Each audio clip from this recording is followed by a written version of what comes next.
नमस्कार दोस्तों, स्वागत है दादी नानी का कहानी घर में, जहां मिलती हैं अकबर बीरबल, पंचतंत्र और अनोखे किस्सों की दुनिया।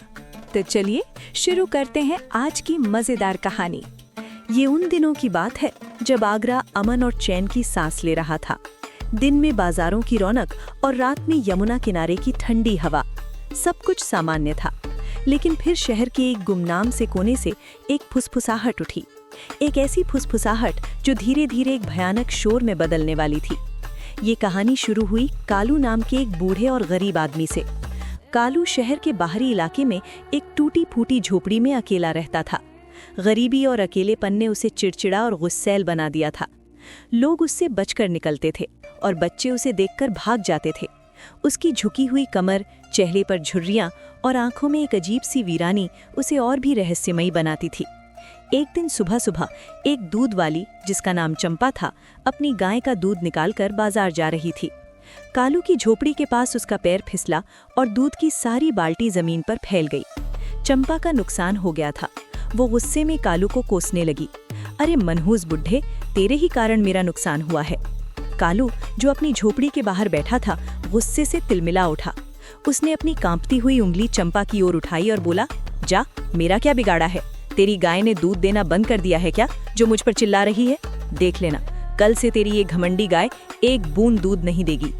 चंपा बड़बड़ाती हुई चली गई। लेकिन अगले दिन एक अविश्वसनीय घटना घटी। चंपा की गाय, जो हमेशा 10 लीटर दूध देती थी, सचमुच बीमार पड़ गई और उसने दूध देना बंद कर दिया। ये बात जंगल की आग की तरह फैली। कालू ने जैसा कहा वैसा ही हुआ। उसकी जुबान काली है। लोगों ने इसे एक संयोग माना। लेकिन फिर ऐसी ही एक और घटना हुई। एक अमीर व्यापारी, जो अपने रथ पर बैठकर कालू की झोपड़ी के पास से गुजर रहा था, ने धूल उड़ाने के लिए कालू को डांटा।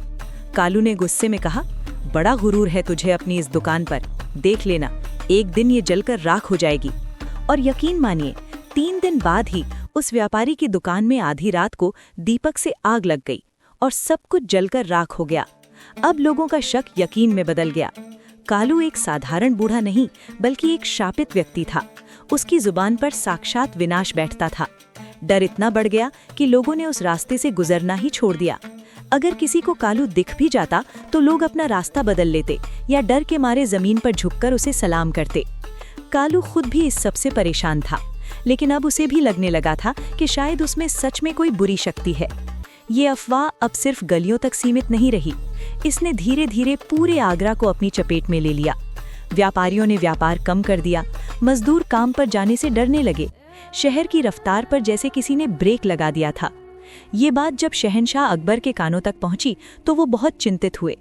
एक दिन भरे दरबार में उन्होंने अपने मंत्रियों से पूछा, ये क्या माजरा है? हमने सुना है कि आगरा में किसी काली जुबान वाले आदमी की दहशत फैली हुई है। क्या ये सच है? हमारी सल्तनत में ऐसे अंधविश्वास के लिए कोई जगह नहीं है। दरबार में मौजूद कई मंत्री खुद भी इस अफवाह पर यकीन करने लगे थे। उनमें से एक थे हकीम मंसूर, जो ज्योतिष और शगुन अपशगुन में बहुत विश्वास रखते थे। उन्होंने हाथ जोड़कर कहा, जहांपना, इसे सिर्फ अफवाह कहकर खारिज नहीं किया जा सकता। मैंने खुद उन लोगों से बात की है जिनका नुकसान हुआ है। ये कोई साधारण मामला नहीं लगता। उस आदमी की जुबान में जरूर कोई शैतानी ताकत है। हमें जल्द से जल्द उसे पकड़कर कैद कर लेना चाहिए, वरना वो पूरी सल्तनत पर कोई मुसीबत ला सकता है। कई और दरबारियों ने भी हकीम मंसूर की हाँ में हाँ मिलाई। वे सब बीरबल से जलते थे और चाहते थे कि ये मामला बीरबल को सौंपा जाए, क्योंकि उन्हें यकीन था कि बीरबल इस गुत्थी को सुलझा नहीं पाएंगे। एक सांप को तर्क से कैसे काटा जा सकता है? अकबर का चेहरा चिंता से भर गया। वो एक प्रगतिशील बादशाह थे, लेकिन अपनी प्रजा के डर को नजरअंदाज भी नहीं कर सकते थे। उन्होंने अपनी आखिरी उम्मीद बीरबल की ओर देखा। बीरबल, तुम्हारी क्या राय है इस मामले में? क्या जुबानें भी काली या सफेद होती हैं? बीरबल, जो अब तक खामोशी से सब सुन रहे थे, अपनी जगह से उठे और मुस्कुराए। उन्होंने कहा, जहांपना, जुबानें काली या सफेद नहीं होती, लेकिन लोगों के दिल में बैठा डर जरूर काला होता है। ये डर ही है जो इंसान को सच और झूठ में फर्क नहीं करने देता। जहां तक उस आदमी का सवाल है, तो उसकी सच्चाई जानने के लिए मुझे 7 दिन की मोहलत चाहिए। हकीम मंसूर ने व्यंग्यात्मक मुस्कान के साथ कहा, 7 दिन? बीरबल, तुम 7 दिनों में एक सांप का क्या कर लोगे? क्या तुम किसी मंत्र से उसका तोड़ निकालोगे? बीरबल ने शांति से जवाब दिया, हकीम साहब, मैं मंत्रों से नहीं, मन से काम लेता हूँ, और इस समस्या की जड़ उस आदमी की जुबान में नहीं बल्कि लोगों के मन में है। जहाँ पना, आप बस मुझे इजाजत दें। अकबर ने बीरबल पर पूरा भरोसा जताते हुए कहा, तुम्हें पूरी इजाजत है बीरबल, इस डर के साए को हमारी सल्तनत से दूर करो। बीरबल ने अपना काम शाही तरीके से नहीं बल्कि एक आम इंसान की तरह शुरू किया। उन्होंने अपना वेश बदला और एक साधारण देहाती बनकर उन इलाकों में घूमने लगे जहां कालू का खौफ सबसे ज्यादा था। सबसे पहले वो दूध वाली चंपा के पास पहुंचे। उन्होंने उससे दोस्ती गांठी और बातों बातों में उसकी गाय के बारे में पूछा। चंपा ने कालू के श्राप की पूरी कहानी सुनाई, लेकिन बीरबल ने जब और गहराई से पूछा तो पता चला कि चंपा की गाय पिछले कुछ हफ्तों से बीमार चल रही थी और उसने एक स्थानीय वैद्य से उसका इलाज भी करवाया था। वैद्य ने पहले ही चेतावनी दी थी कि गाय की हालत ठीक नहीं है। कालू का बोलना और गाय का दूध देना बंद करना ये महज एक दुखद संयोग था। इसके बाद बीरबल उस व्यापारी के पास पहुंचे जिसकी दुकान जल गई थी। उन्होंने एक खरीदार बनकर उससे बात की। व्यापारी ने भी कालू को कोसा, लेकिन जब बीरबल ने आग लगने के कारण के बारे में पूछा तो व्यापारी ने खुद स्वीकार किया कि उस रात दुकान में काम करने वाला नौकर जल्दी में एक जलता हुआ दीपक लापरवाही से लकड़ी के बक्सों के पास छोड़ गया था। आग लगने की वजह श्राप नहीं बल्कि सरासर लापरवाही थी। बीरबल ने ऐसी ही कुछ और घटनाओं की भी जांच की और हर बार उन्हें एक तार्किक और वैज्ञानिक कारण मिला।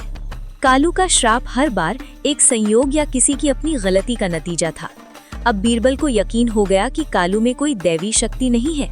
समस्या लोगों के कन्फर्मेशन बायस यानी पुष्टिकरण पूर्वाग्रह में थी।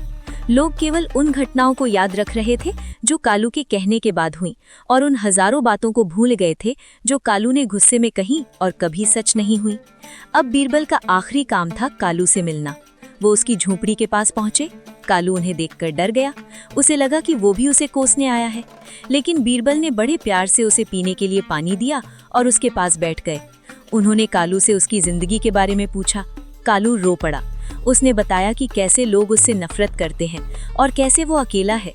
उसने ये भी कहा कि उसे खुद नहीं पता कि उसकी बातें सच कैसे हो जाती हैं और अब वो खुद से भी डरने लगा है। बीरबल को उस बूढ़े आदमी पर दया आ गई। उन्होंने समझ लिया कि कालू अपराधी नहीं बल्कि इस पूरी कहानी का सबसे बड़ा पीड़ित है। अब बीरबल के पास सच था, सबूत थे और एक अचूक योजना थी। एक ऐसी योजना जो दरबार में सबके सामने दूध का दूध और पानी का पानी कर देगी। 7वें दिन दरबार खचाखच भरा हुआ था। सबकी नजरें बीरबल पर थीं। हकीम मंसूर और उसके साथी मुस्कुरा रहे थे। उन्हें यकीन था कि आज बीरबल की हार निश्चित है। बीरबल ने शहंशाह से इजाजत लेकर सिपाहियों को कालू को दरबार में पेश करने का आदेश दिया। कालू डर से कांपता हुआ दरबार में दाखिल हुआ। उसने अपनी जिंदगी में इतना बड़ा दरबार नहीं देखा था। बीरबल ने अपनी आवाज को गंभीर बनाते हुए कहा, जहांपना और दरबार में मौजूद सभी महानुभाव, पिछले 7 दिनों की जांच के बाद मैं इस नतीजे पर पहुंचा हूं कि इस आदमी कालू की जुबान में वाकई एक अद्भुत और चमत्कारी शक्ति है। ये सुनते ही हकीम मंसूर की छाती गर्व से चौड़ी हो गई। उसे लगा कि बीरबल ने भी हार मान ली है। अकबर भी हैरान रह गए। बीरबल ने आगे कहा, इसकी जुबान से निकला हर शब्द सच होता है, लेकिन हम सब अब तक एक बहुत बड़ी गलती कर रहे थे। हम इसकी शक्ति का केवल नकारात्मक पहलू देख रहे थे। जरा सोचिए, अगर इसके श्राप में इतनी ताकत है तो इसके आशीर्वाद में कितनी ताकत होगी। अगर इसका बुरा बोलना सच होता है तो इसका अच्छा बोलना भी तो सच होना चाहिए। ये एक ऐसा मोड़ था जिसकी किसी ने कल्पना नहीं की थी। पूरा दरबार सकते में आ गया। बीरबल कालू के पास गए, उसके कंधे पर हाथ रखा और प्यार से कहा, कालू बाबा, अब तक दुनिया ने तुम्हें गलत समझा। आज तुम अपनी इस शक्ति का इस्तेमाल सल्तनत की भलाई के लिए करो। तुम आज हमारे शहंशाह को एक लंबी और स्वस्थ आयु का आशीर्वाद दो। कालू, जो अब तक डर रहा था, बीरबल के इस प्यार भरे व्यवहार से भावुक हो गया। उसने कांपते हुए हाथ जोड़े और शहंशाह अकबर की ओर देखकर सच्चे दिल से कहा, मैं दुआ करता हूँ कि मेरे शहंशाह सलामत रहें। उनकी उम्र 100 साल की हो, उन पर कभी कोई आंच ना आए। दरबार में तालियां गूंज उठीं। अकबर भी मुस्कुराए, लेकिन बीरबल का असली खेल तो अब शुरू होना था। वो सीधे हकीम मंसूर के पास गए और बोले, हकीम साहब, आप तो शक्तियों और शगुनों के सबसे बड़े ज्ञाता हैं। आप ही ने सबसे ज्यादा जोर दिया था कि कालू की जुबान में शैतानी ताकत है। अब जब कालू ने शहंशाह को आशीर्वाद दे दिया है तो न्याय का तकाजा है कि हम आपकी जुबान की शक्ति को भी परखें। हकीम मंसूर घबरा गया। हमारी जुबान मतलब? बीरबल ने अपनी आंखों में एक शरारती चमक के साथ कहा, मतलब ये कि अब आप शहंशाह को श्राप देंगे। क्या? हकीम मंसूर ऐसे चीखा जैसे उसे बिच्छू ने डंक मार दिया हो। बीरबल ने कहा, हाँ, आप श्राप दीजिए। आप शहंशाह से कहिए कि कल सुबह तक आपकी मृत्यु हो जाए। अगर आपकी बात में जरा भी सच्चाई होगी तो हम मान लेंगे कि जुबानों में शक्ति होती है, और अगर नहीं तो ये भी मान लेंगे कि ये सब ढकोसला है। अब हकीम मंसूर बुरी तरह फंस गया। वो कांपने लगा। शहंशाह को श्राप देना, ये तो सीधा सीधा राजद्रोह था। इसकी सजा मौत थी। वो जमीन पर गिर पड़ा और गिड़गिड़ाने लगा। नहीं नहीं बीरबल जी, ये आप क्या कह रहे हैं? मैं अपने शहंशाह को श्राप कैसे दे सकता हूँ? मैं तो उनके लिए अपनी जान दे सकता हूँ। मेरे कहने से कुछ नहीं होता, शब्द तो बस शब्द होते हैं। बस यही वो पल था। बीरबल जोर से हंसे और पूरे दरबार की ओर मुड़कर बोले, सुन लिया सबने? हकीम साहब ने खुद मान लिया कि शब्द तो बस शब्द होते हैं। जब हकीम साहब जैसे ज्ञानी व्यक्ति के श्राप का कोई असर नहीं हो सकता, तो इस बेचारे गरीब अनपढ़ कालू के गुस्से में बोले गए शब्दों का असर कैसे हो सकता है? फिर बीरबल ने एक एक करके चंपा की गाय की बीमारी और व्यापारी की दुकान में लगी आग की असली वजह पूरे दरबार के सामने रख दी। उन्होंने समझाया कि कैसे लोगों ने संयोग को चमत्कार और श्राप मान लिया। उन्होंने कहा, अफवाहों के पैर नहीं होते, लेकिन डर के पंख होते हैं। ये डर ही था जो इस अफवाह को एक कोने से दूसरे कोने तक उड़ा कर ले गया। कालू की जुबान काली नहीं है, बल्कि उन लोगों की सोच काली है जो बिना सोचे समझे किसी भी बात पर यकीन कर लेते हैं। पूरा दरबार बीरबल की बुद्धि के आगे नतमस्तक था। शहंशाह अकबर अपनी गद्दी से उठे और बीरबल को गले लगा लिया। उन्होंने कहा, बीरबल, आज तुमने सिर्फ एक अफवाह को नहीं, बल्कि हमारी प्रजा के मन में बैठे अंधविश्वास के राक्षस को मारा है। तुमने हमें सिखाया है कि तर्क की रोशनी के आगे डर का अंधेरा कभी नहीं टिक सकता। शहंशाह ने हकीम मंसूर को उसकी मूर्खता के लिए कड़ी फटकार लगाई, और कालू, शहंशाह ने उसे अपमानित नहीं बल्कि सम्मानित किया। उन्होंने कालू को रहने के लिए एक अच्छा घर और जीवन यापन के लिए शाही खजाने से वृत्ति देने का ऐलान किया, ताकि उसे फिर कभी किसी के सामने हाथ न फैलाना पड़े। दोस्तों, ये कहानी हमें एक बहुत गहरा सबक सिखाती है। अफवाहें हर दौर में होती हैं, चाहे वो अकबर का जमाना हो या आज का डिजिटल युग। ये हमारे डर, हमारे पूर्वाग्रहों और हमारी अधूरी जानकारी पर पलती है। किसी भी बात पर यकीन करने से पहले उसे तर्क की कसौटी पर जरूर परखना चाहिए। याद रखिए, दुनिया में कोई काली जुबान नहीं होती। हाँ, लेकिन अफवाहें फैलाने वाली जुबानें जरूर जहरीली होती हैं। तो ये थी कहानी काली जुबान वाले आदमी की। आपको बीरबल का ये मनोवैज्ञानिक समाधान कैसा लगा, हमें नीचे कमेंट्स में जरूर बताइएगा। अगर ये कहानी आपको पसंद आई हो तो इस वीडियो को लाइक करें, अपने दोस्तों के साथ शेयर करें, ताकि वे भी अंधविश्वास से दूर रहें, और हमारे चैनल को सब्सक्राइब करना ना भूलें। अगर ये कहानी आपको पसंद आई हो तो इस वीडियो को लाइक करें, अपने दोस्तों के साथ शेयर करें और हमारे चैनल को सब्सक्राइब करना ना भूलें।